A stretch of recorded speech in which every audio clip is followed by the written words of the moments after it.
తిరుపతి రాయలనగర్లో వృద్ధురాలి హత్య కలకలం రేపుతుంది. ముఖానికి కర్చీఫ్ కట్టుకుని ఇంట్లోకి చొరబడి జయలక్ష్మి గొంతు కోసి ఆమె ఇద్దరి మనవరాలపై దాడి చేసిన వ్యక్తిని శ్రీనుగా గుర్తించారు పోలీసులు. ఇంటి పక్కనే నివాసం ఉండే శ్రీను ఈ దారుణానికి ఒడిగట్టాడు. తీవ్రంగా గాయపడ్డ బాలిక యువతికి ఆసుపత్రిలో చికిత్స చేస్తున్నారు వైద్యులు. హత్య జరిగిన ఇంటిని సీసీ ఫుటేజ్ను పోలీసులు పరిశీలించారు. నిందితుడు శ్రీనును పట్టుకునేందుకు 5 ప్రత్యేక బృందాలతో గాలిస్తున్నారు. ప్రేమోన్మాదం కక్షతోనే జయలక్ష్మిని శ్రీను హత్య చేశాడని అనుమానాలు వ్యక్తమవుతున్నాయి. 3 ఏళ్లుగా ప్రేమ పేరుతో జయలక్ష్మి పెద్ద మనవరాల్ని వేధిస్తున్నాడు శ్రీను. మనవరాల్ని వేధిస్తున్న శ్రీనును జయలక్ష్మి మందలించింది. దీంతో ఆమెపై కక్ష పెంచుకున్నాడు శ్రీను. ఈ క్రమంలోనే నిన్న సాయంత్రం ఇంట్లోకి చొరబడి జయలక్ష్మి గొంతు కోశాడని ప్రాథమికంగా భావిస్తున్నారు పోలీసులు. తిరుపతి రాయలనగర్లో వృద్ధురాలి హత్యకు కారణాలు, నిందితుడి కోసం పోలీసుల గాలింపు చర్యలపై మరింత సమాచారం మా ప్రతినిధి కార్తిక్ అందిస్తారు.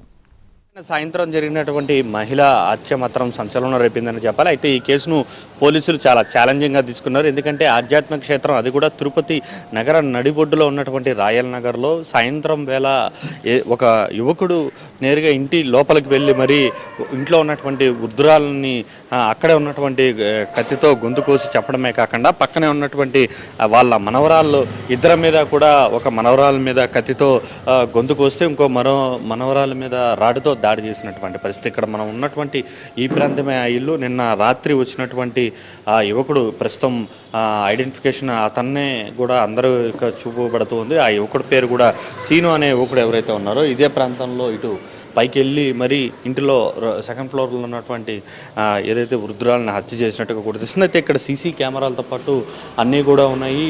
నిన్న రాత్రి నుంచి కూడా పోలీసులు అయితే పెద్ద ఎత్తున విచారణ అయితే చేపట్టడం కూడా జరిగింది. ఇప్పటికే 5 బృందాలతో ఏదైతే సీను అనే యువకుడు కోసం కూడా గాలింపు చర్యలు అయితే చేపట్టడం కూడా జరిగింది. అయితే ఈ హత్యకు కారణం ఏంటనేది మాత్రం ఇంకా కూడా పూర్తి స్థాయిలో క్లారిటీ రానటువంటి పరిస్థితి. అయితే ప్రాథమికంగా మాత్రం ప్రేమోన్మాదమే ఈ ఘటనకు, ఈ హత్యకు కారణమా అనేటువంటి అనుమానాలు అయితే పెద్ద ఎత్తున వ్యక్తమవుతున్నాయని చెప్పాలి. ఎందుకంటే ఏదైతే జయలక్ష్మి చనిపోయినటువంటి వృద్ధురాలు పెద్ద మనవరాలుగా ఉన్నటువంటి ప్రేరణను గత 3 ఏళ్లుగా కూడా సీను 3 ఏళ్లుగా కూడా వేధిస్తూ ఉన్నాడు. ప్రేమ పేరుతో వేధిస్తూ ఉన్నాడు. సీను అనే అతను అలియా శ్రీనివాసులు ప్రస్తుతం జులాయిగా తిరుగుతూ ఉన్నాడు, ఖాళీగా తిరుగుతూ ఉంటాడు.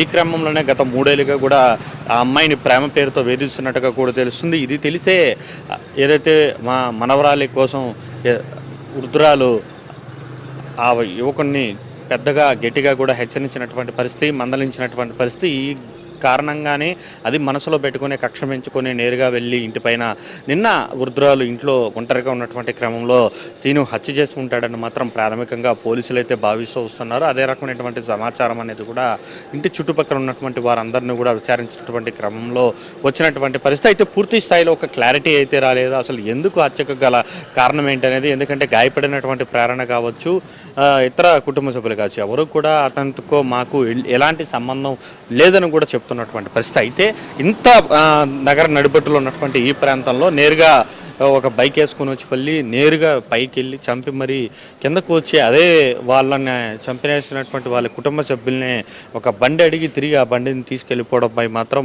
తీవ్ర సంచలనం రేపిందని చెప్పాలి. అది కూడా సాయంత్రం 6:30 గంటల ప్రాంతంలో ఈ ఘటన జరిగినట్టుగా కూడా తెలుస్తుంది. ఇంట్లో కేవలం చిన్నమనవరాలతో ఉన్నటువంటి జయలక్ష్మి తప్ప ఇంకెవరూ కూడా లేదు. హత్య అనంతరం ఏదైతే పెద్ద మనవరాలు కావచ్చు, వాళ్ళ మదర్ కావచ్చు వచ్చినటువంటి పరిస్థితి.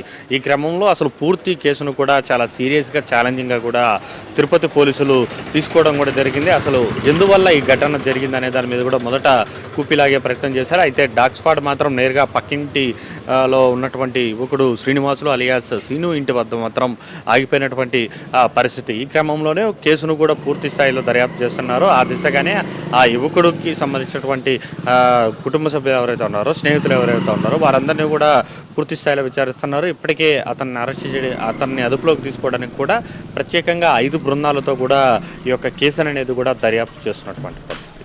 కెమెరా పర్సన్ సంచయితో కార్తిక్ ఎన్టీవీ, తిరుపతి.